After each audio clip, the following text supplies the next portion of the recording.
তৃণমূলকে চিনে নিন। তৃণমূল হচ্ছে কুচকুচে সাদার ধবধবে কালো। তৃণমূলের সম্পর্কে যত কম বলা যায় তত ভালো। কাজল লেবার কাজ করার বেশি কিছু করতে শেখেননি জীবনে। একটা ফরওয়ার্ডিং লেটার লিখতে পারবেন না বাংলায় শুদ্ধভাবে। মুখ্যমন্ত্রী মমতা বন্দ্যোপাধ্যায় তো তাদের কাউন্সিলর বানিয়ে দিয়েছিলেন। যারা কংগ্রেসে থাকলে কাউন্সিলর হতে পারতেন না, তাদের ক্যাবিনেট মন্ত্রী বানিয়ে দিয়েছিলেন। এই মানুষগুলোকে চিনে নিন। সময় বুঝে সবাই মমতা ব্যানার্জিকে ছেড়ে পালিয়ে গেছে। মমতা বন্দ্যোপাধ্যায় বিজেপির দরজায় তালা লাগাতে চেয়েছিলেন, বিজেপির মস্তিষ্কে তালা লাগাতে চেয়েছিলেন। মমতা বন্দ্যোপাধ্যায় নরেন্দ্র মোদীকে চ্যালেঞ্জ ছুড়ে দিয়েছিলেন। আর মমতা বন্দ্যোপাধ্যায়ের উত্তরাধিকারী তিনি তো রবীন্দ্রনাথকে ডিজে বাজিয়ে তার গান শোনাতে চেয়েছিলেন। এখন মানুষ তৃণমূলের দরজায় তালা লাগিয়ে দিয়েছে, আর তৃণমূলের দরজায় তালা লাগিয়ে দিচ্ছে। তৃণমূলকে চিনে নিন। তৃণমূল হচ্ছে কুচকুচে সাদার ধবধবে কালো। তৃণমূলের সম্পর্কে যত কম বলা যায় তত ভালো। এরা আবার নাম বদলাবে, এরা আবার পতাকা বদলাবে, এরা আবার জামা বদলাবে। এখন চোখে মুখে কি বিনয় বিনয় ভাব, কথাবার্তায় নতুন কিছু করার প্রতিশ্রুতি। বিজেপি কর্মীদের দেখলে, বিজেপির বিধায়ক মন্ত্রীকে দেখলে কি ভালোবাসা। বলছেন শারদকে মুখোপাধ্যায় মতো লোকই হয় না। আপনার খুব ভালো প্রার্থী দিয়েছেন, এত ভদ্র মানুষ। যদি হেরে যেতেন ওই শারদ ভট্টাচার্যের সল্টলেকের বাড়ির একটা কাঁচ অবশিষ্ট থাকতো না, ডাক্তারি করা বন্ধ করে। কিন্তু আমরা প্রতিক্রিয়া দেখাই। প্রত্যেক বিধায়ক অক্ষত আছেন, হয়তো কেউ ভেতরে আছেন, অক্ষত আছেন। কাউন্সিলররা কেউ গণপিটুনিতে মারা যাননি। এই লুটেরাদের দল লুট করে ভোট নিয়েছে। সব কাউন্সিলর মিউনিসিপ্যালিটি তৈরি হয়েছে দমদম লোকসভার মধ্যে লুটের ভোট। এখন আবার শুনছি কে নাকি কামারহাটিতে কাউন্ট হয়ে যাচ্ছে, চেয়ারম্যান হয়ে যাচ্ছে। আমি জানি না কি করে হচ্ছে। নজর রাখবেন, পার্টির এ সমস্ত কাজ নয়। কাউকে জোর করে পদত্যাগ করানো পার্টির কাজ নয়। যদি ওখানে কেউ বসে, চিফ ইঞ্জিনিয়ারকে ডাইরেকশন দেওয়ার দায়িত্ব পার্টির নয়, পার্টির কোনো কর্মী কোনো নেতার নয়। কোন বাড়ি বেআইনি, কোন বাড়ি আইনি, আপনি লিখে কাগজ জমা দিন। যিনি দলের হয়ে প্রমোটারের সঙ্গে দেখা করবেন, তিনি দল বিরোধী কাজ করছেন, মনে রাখবেন দলের স্ক্যানার আছে, সব প্রধানমন্ত্রী দেখছেন। এটা বিজেপি, এটা তৃণমূল নয়, কংগ্রেস নয়। এবং এই কেন্দ্র থেকে শ্যামাপ্রসাদের পার্টির প্রার্থী আপনাদের মাধ্যমে নির্বাচিত জনপ্রতিনিধি হয়ে বিধানসভায় যাবেন, লোকসভায় যাবেন। আজকের দিন আনন্দের দিন। যারা আধিপত্যবাদের প্রতিষ্ঠা করেছিলেন দীর্ঘ 50 বছর ধরে, যে রাজ্যের কোন মুখ্যমন্ত্রী কোনদিন শ্যামাপ্রসাদের মর্মর মূর্তিতে মাল্যদান করবার জন্য রেড রোডে পৌঁছননি, আজকে ইতিহাসের করুণ পরিণতিতে শ্যামাপ্রসাদের মূর্তিতে শ্যামাপ্রসাদের সরকারের মুখ্যমন্ত্রী মাল্যদান করলেন।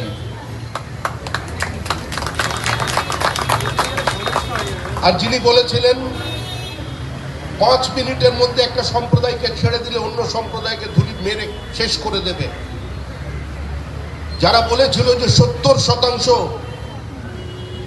এখানে আমরা আছি, 30% হিন্দু যখন চাইব কেটে ভাগীরথীতে ভাসিয়ে দেব, আজকে তাদের করুণ পরিণতি দেখুন।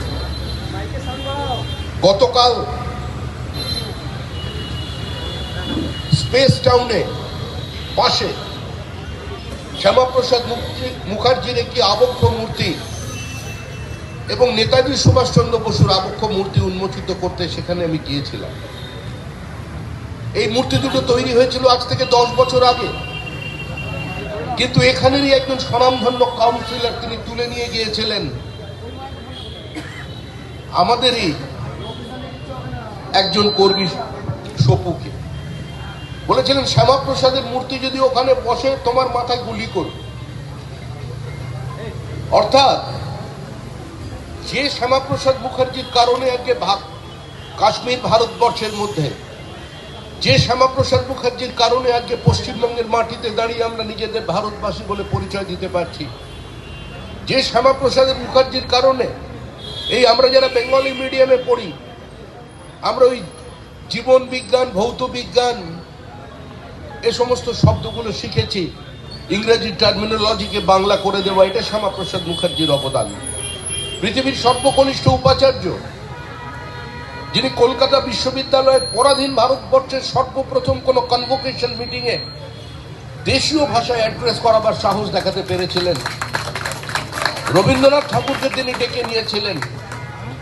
সেদিন এই সমস্ত মানুষজনই যারা দাওয়াতে ইসলামের কথা বলে, তাদের পূর্বজরা রবি ঠাকুরকে সেদিন বয়কট করেছিলেন, ইউনিভার্সিটির চত্বর থেকে ছেড়ে চলে গিয়েছিলেন। শ্যামাপ্রসাদ মুখার্জির জীবন, তার রাজনীতি খুব একটা লাল কার্পেট বিছিয়ে দেবার রাজনীতি নয়। মোহাম্মদ আলী পার্কের ফরওয়ার্ড ব্লকের পাঠানো গুন্ডারা তার মাথায় পাথর মেরেছিলেন, রক্তাক্ত করে দিয়েছিলেন। শ্যামাপ্রসাদ মুখার্জিকে নিগৃহীত করা হয়েছিল কলকাতা কর্পোরেশনের মধ্যে, কিন্তু শ্যামাপ্রসাদ মুখার্জিকে ভয় দেখানো হয়েছিল, দমিয়ে রাখা যায়নি। আজকে তার নেতৃত্বে 20শে জুন 1947 সেদিন অনেক বরেণ্য ব্যক্তিরা পথে নেমেছিলেন। যদুনাথ সরকার, সুনীতি কুমার চট্টোপাধ্যায়, মেঘনাথ সাহের মতো বরেণ্য ব্যক্তিরা তারা ওই দাবিকে সমর্থন করেছিলেন। কংগ্রেসের সমস্ত হিন্দু বিধায়করা প্রাদেশিক আইনসভায় শ্যামাপ্রসাদের আনা প্রস্তাবে ভোট দেন।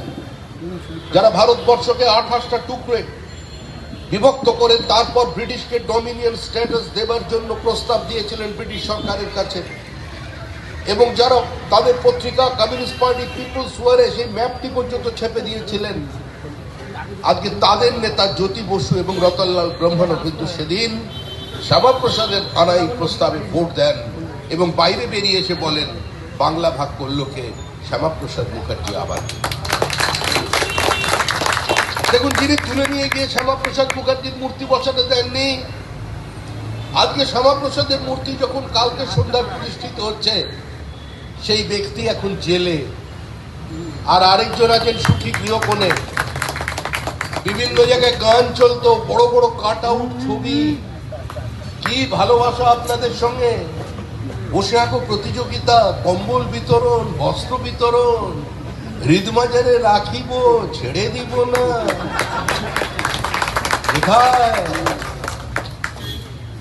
হৃদয়ের পাখি তো উড়ে গেছে খাঁচার মধ্যে, বার করার জন্য কত ফোন, সম্পত্তির হিসাব চলেছে 1300 কোটি।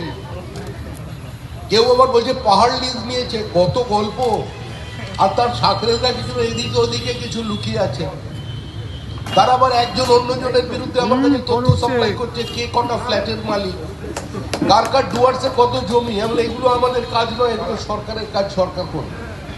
আমাদের দলের লোকের মধ্যেও বিচ্ছুরি দেখা যাচ্ছে, তারাও আবার কিছু কিছু জায়গায় পৌঁছে যাচ্ছেন, পৌঁছানোর কোনো প্রয়োজন নেই। এটা দলের কাজ নয়, সরকারের কাজ। যে সংস্কৃতি প্রতিষ্ঠা করবার জন্য শ্যামাপ্রসাদ মুখার্জি আত্মবলিদান দিয়েছিলেন, আমরা সেটাকে নষ্ট হতে দিতে পারি না। আমরা একটা সরকার তৈরি করেছি, পশ্চিমবঙ্গ রাজ্য সরকার, বিজেপি সরকার নয়। বিজেপির প্রতীক নিয়ে শারদদাস মুখোপাধ্যায় এখানে আপনাদের আশীর্বাদ চেয়েছিলেন, আপনারা তাকে ভোট দিয়েছিলেন, বিজয়ী করেছিলেন, কিন্তু জিতে যাবার পরে তিনি আজকে স্বাস্থ্যমন্ত্রী। আজকের দিন কেন ঐতিহাসিক দিন? কারণ শ্যামাপ্রসাদের মাটিতে শ্যামাপ্রসাদের সরকার, গঙ্গোত্রী থেকে গঙ্গা সাগর পর্যন্ত সরকার তৈরি করতে সাহায্য করেছে পশ্চিমবঙ্গের মানুষ। আমি এখানে কয়েক দশক ধরে এই মূর্তিতে মালা দিচ্ছি, কিন্তু আজকে যখন এখানে মাল্যদান করতে এসেছি, তখন আমার পাশে শ্যামাপ্রসাদের পার্টির, শ্যামাপ্রসাদের সরকারের স্বাস্থ্যমন্ত্রী দাঁড়িয়ে আছেন। এর থেকে বড় আনন্দের মুহূর্ত, এর থেকে বড় গর্বের মুহূর্ত যেমন কিছু নেই। আর এই আনন্দ শুধু আমাদের নয়, আসমুদ্র হিমাচলের বিজেপি কর্মীরা, শুধু লাদাখ থেকে শুরু করে কচ্ছ পর্যন্ত যেখানে যত বিজেপি কর্মীরা আছেন, তাদের দীর্ঘদিনের একটা আফসোস ছিল, হতাশা ছিল, যে শ্যামাপ্রসাদের তৈরি করা পার্টি, শ্যামাপ্রসাদের বাংলায় কেন সরকার তৈরি করতে পারছে না। আমরা ছিলাম, আমরা ছেলে চলে যাইনি। এই যে কমল কুণ্ডু এখানে আছেন, এই প্রোগ্রামটা প্রতিদিন তিনি আয়োজন করেন। তিনি হারবেন জেনেই রাজনীতি করতে এসেছিলেন। গুটি কয়েক মানুষকে নিয়ে নিজের বাড়িতে ডেকে চা খাইয়ে এই প্রোগ্রামগুলো তিনি পালন করেন। এখানের মানুষ অনেক উপেক্ষা প্রত্যাখ্যানের মধ্যে দিয়ে আজকেও তিনি দলের সঙ্গে সম্পৃক্ত হয়ে গেছেন। দলে কে কি পদে থাকলো সেটা বড় কথা নয়, কিন্তু এখানকার মানুষ জানেন যে কমল কুণ্ডুই বিজেপি, বিজেপি কমল কুণ্ডু। আমরা এখানে আছি, আমরাই থাকবো, এই ঔদ্ধত্য আমাদের নেই। 207টি আসনে মানুষ জিতিয়েছে, আমাদের কৃতিত্বে জিতিয়েছে, কথা আমরা বলতে আসিনি। মানুষের আশীর্বাদে আমরা জিতেছি। সংগঠন যেখানে দুর্বল সেখানেও কিন্তু বিজেপি জিতেছে, কারণ এই জয় মানুষের জয়। মানুষ পরিবর্তন চেয়েছেন, মানুষ চেয়েছেন শুধু পোশাকের রংটা বদল করে দেবার নয়, পোশাকের ভিতরে মানুষটাকে বদল করতে, মানুষের মানসিকতাকে বদল করতে। সেই লক্ষ্যে শ্যামাপ্রসাদ তার আত্মবলিদান দিয়েছিলেন। হরিপদ ভারতী, বিষ্ণুকান্ত শাস্ত্রী, সুকুমার ব্যানার্জি, তপন শিকদারের মতো ব্যক্তিত্বরা এই পার্টির নেতৃত্ব দিয়েছেন। দুর্ঘটনা চক্রে আমি সভাপতি হয়ে গেছি, কালকে আমি সভাপতি থাকবো না, কিন্তু শ্যামাপ্রসাদ মুখার্জি থাকবেন, পার্টি থাকবে, এই সাংস্কৃতিক জাতীয়তাবাদের বহমানতা থাকবে, এই বহুত্ববাদী সমাজ থাকবে, এই সংসদীয় গণতন্ত্র থাকবে। ধন্যবাদ। শ্যামাপ্রসাদ আমার রহে। আরো ভালো ভালো খবর দেখতে সাবস্ক্রাইব করুন বাংলা হান্টের ইউটিউব চ্যানেল। বাংলা হান্টের আরো খবর দেখতে নজর রাখুন। বাংলা খবর মানেই বাংলা হান্ট।